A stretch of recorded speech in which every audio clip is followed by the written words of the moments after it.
صلاح الدين الأيوبي أكثر من مجرد بطل.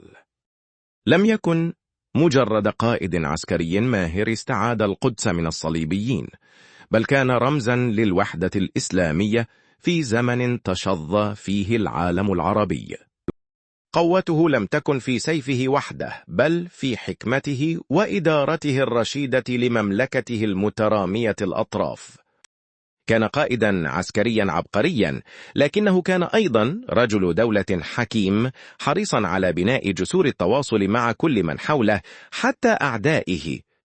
تجاوزت إنجازاته الحروب، فلم يكتف بالقتال، بل بنى المستشفيات والمدارس، معلنا عن روح التسامح والإنسانية حتى مع خصومه الصليبيين، مثبتا أن الانتصار الحقيقي يكمن في العدالة والرحمة، ليصبح بذلك ليس مجرد بطل عسكري، بل أيقونة للتاريخ ورمزا للأمل والسلام.